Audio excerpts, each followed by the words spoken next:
But you know what's happening now? I'll go back to the issue of rules and ideas.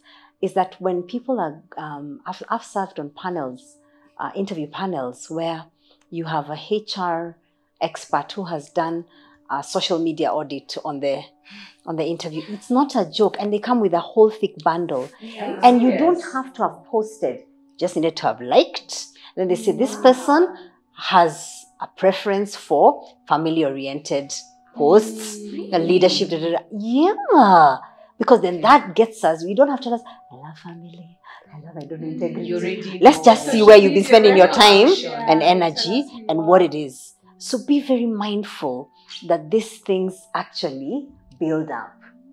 Interesting. So yes, you'll tell us all these things, but there's a lot of background checks that are now being done based on the social media space. Wow. So I was thinking about what are some of the rules that, in a sense, they're just basic rules, but I think they've served me well. Is one, don't write something when you're emotional, and negatively emotional especially, because it could come back to bite you.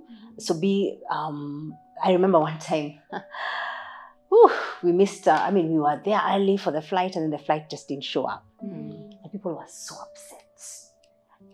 And that's when you really know character and emotional intelligence.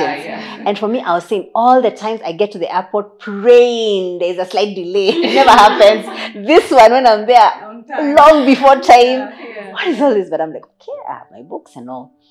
And I remember some people really made a big, and I remember they were saying, we're going to tweet this airline should stop, and saying all sorts of things. And you can see the team that the staff was so stressed out.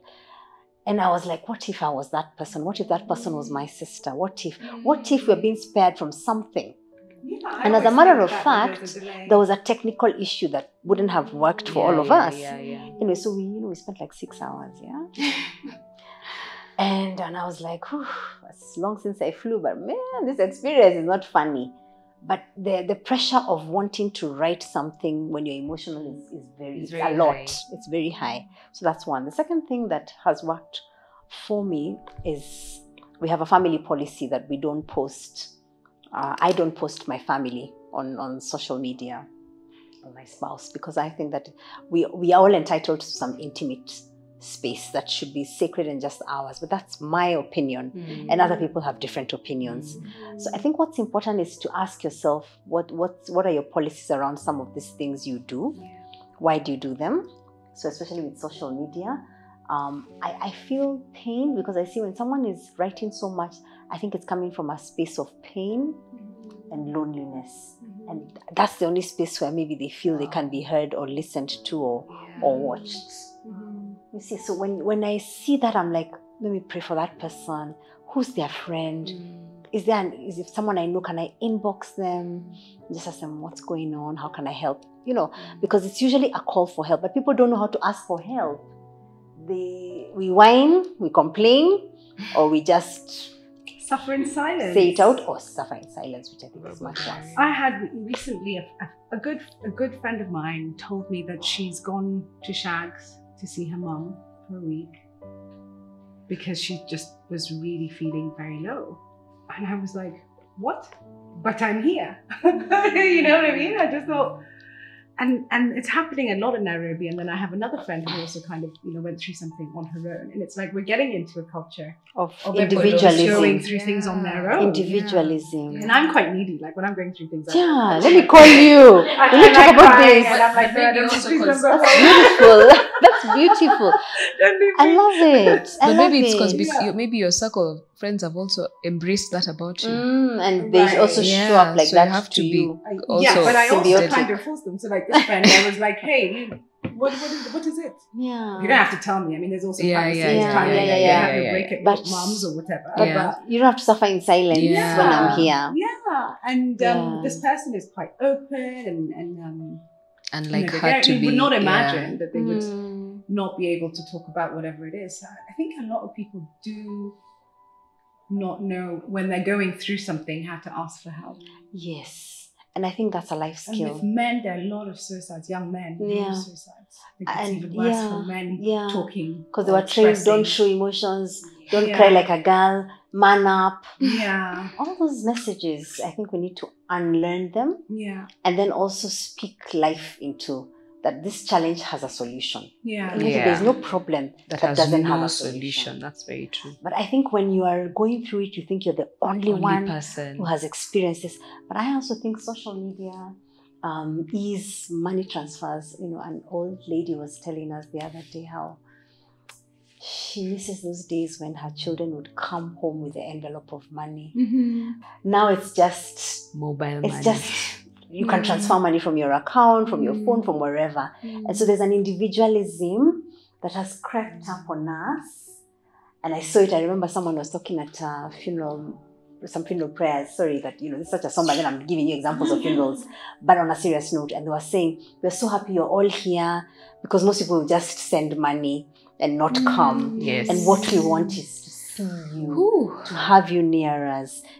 And so that brings us back to legacy. Just show up for each other. Present. Just show up for each other. Yeah. That's where the legacy moments come. Yeah. That you know what, that day, You always my son actually said this, call me, did this. Yeah. Lillian, just send me that message.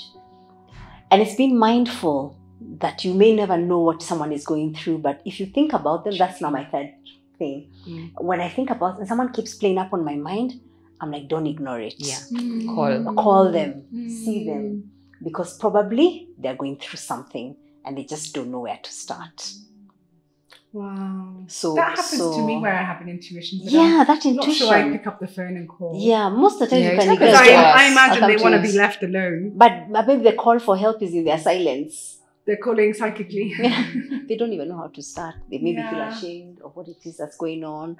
Or they're like, how can I have failed like this? Or how can this have happened to me at this stage in life? Yeah. Back to the people pleasing and approvals. So legacy, I think if we strip off everything, comes down to how we show up for others, how we shed light on them, how we serve them, how we love them, how we lead them, how we help them rise in different ways. Because I have had people say, that boss retrenched me, but I am eternally grateful to him because he retrenched me with such dignity. He didn't trash me, he didn't, he even told me, I'll introduce you. I think your skill set is this one. We may not need it here. Let me introduce you to somebody who this or that. So it's a retrenchment which is painful. It was done with such dignity that it has a lasting memory on that. And said, by the way, it was the best thing that ever happened to that person. So how we show up and how we treat people is part of legacy. Also failure, you're talking about like somebody who was retrenched might feel like they're failed. I think sometimes when we think about things like legacy, it's again that perfect trajectory. Perfectionism. And I don't think you can have a strong legacy without strong failures. No. Or strong mistakes or mess. The bigger the failure, the bigger the impact. Look at that. So we need to when see, you learn from it. when you learn from it. Spots as part of creating who we are. Yes. So that's what I think God does to me. I mean, I've had a very unique upbringing, and I think it's for my destiny. I think God has let some difficult things happen on purpose. Yes. So now when I'm going through difficult things, I'm just like, what is he doing? Yes. What's the lesson here? What is going? What am I being prepared for? Yeah, in a good way, a good setup. I love it. Not a bad setup. Yeah. It's always been a lesson, like you're saying, if you can look for the lesson. But maybe you have to go through enough things to realize. And sometimes you realize after. It's always in hindsight. If you trust that, then when you're going through something now, you can be like, I'll get it in hindsight. I'll figure it out later. And then you're peaceful. And then I'll be, thank you, God. Instead of just complaining, why is this happening? It's fine. Yeah. It will make sense later. It will make sense later. It will. But I don't know if that requires faith as well, because sometimes I think the way that I think really requires a relationship with God. I don't know if it's possible to think this way, like failure is a lesson and whatever, without a relationship with a higher power. It must be very hard. It is hard because we have a soul that's connected to someone higher than us. Yeah. As you talked about mistakes, and I think part of the reason why people don't think they have a legacy is they just see the messes and the mistakes they made. And this quest for perfectionism more than perfection, I think is an illness. I think we talk about it in The Rise, that perfectionism is the highest form of self-abuse. You see, and when you look at it like that, perfection is the highest perfectionism, form of highest self-abuse. Yeah. Guys.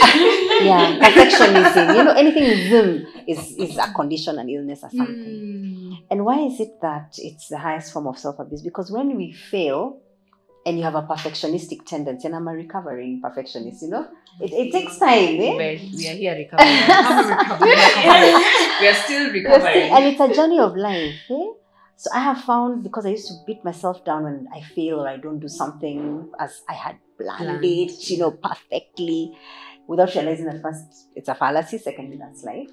So I now look at the price I pay for failing, whether it's a humiliation, whether it's money spent, whether it's resources spent, as school fees to learn a lesson. Yeah. So I paid for that service or those products, and they did not show up in any way like what I thought. Yeah. School fees. That's school fees to have learned a lesson, do my due diligence next time, and just pick the lesson. So I'm now moving. I think the idea is fail fast and fail forward. Is that the way the statement goes? But how do you do that? It's to actually see meaning that the failure is part of a class. Yeah. And I've paid some school fees. My pride is injured. I've paid something. Whatever it is that has cost you is school fees. And when you look at it like that, you're like, I'm better for learning. You're always that. stronger, Yeah, but it requires also support. So the people you speak to, who you trust to tell them what has gone on, the board of can directors. determine, back to the personal board of directors, can really determine your destiny. It's not a joke. I mean, when I think about the advice some people are given by friends and what that advice does to them detrimentally, I'm like, oh my God. Yeah. it is true that the people you really trust to influence you can And determine your And destiny, how make do or you break. decide? So one of the reasons I was telling you that the people in my board of directors is changing. Yeah. Is because where I want to go, I almost don't have anyone really in my life who's gone where I want to go. Yeah. So I thought, how then can I take their advice?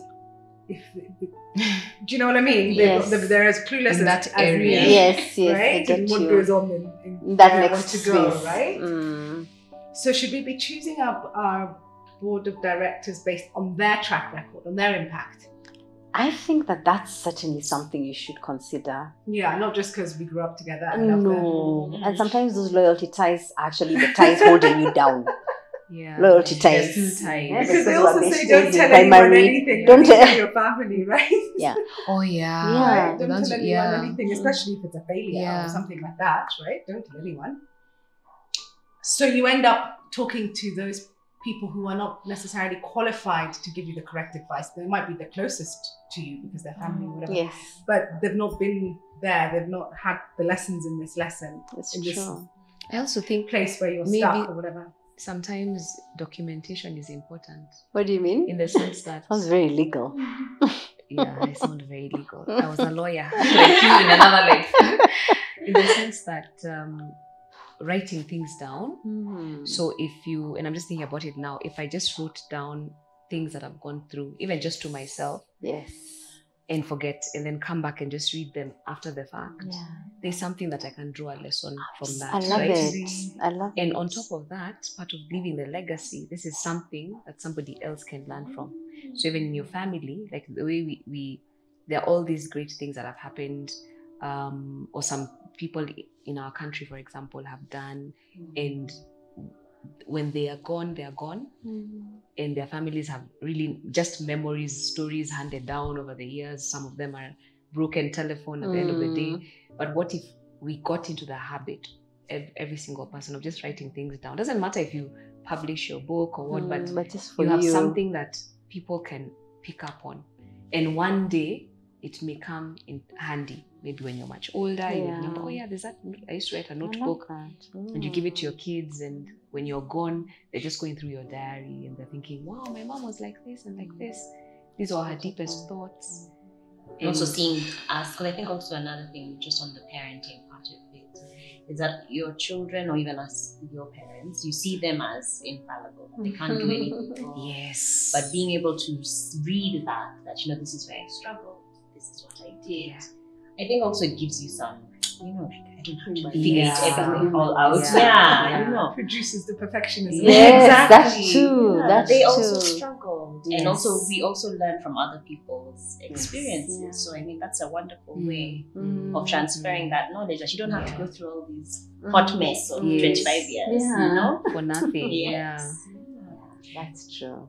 So your board of directors, the people on your board of directors should have evidence of the impact of the values that you're looking for. Yes, and they may not have necessarily done exactly what you're about to do. Yeah. That's also fine. But they could bring an outsight, an external view that you'd never have thought about as you're thinking of where you're going. Yeah. You see, so for example, a coach doesn't have to have run a business. Yes. They just have, Well, okay. Depending on the kind of coach. Maybe you're looking for a business coach, which is Right. fine. But I have found people come and ask me, so are you a medical doctor? Then you can coach me. I'm like, no, I'm not a medical doctor. I'm a leadership, But one of the things that when it comes to technical coaching is to create a space for someone to think through their thoughts, question them, hold them accountable. So the skill that is required for coaching is different from the skill of mentoring.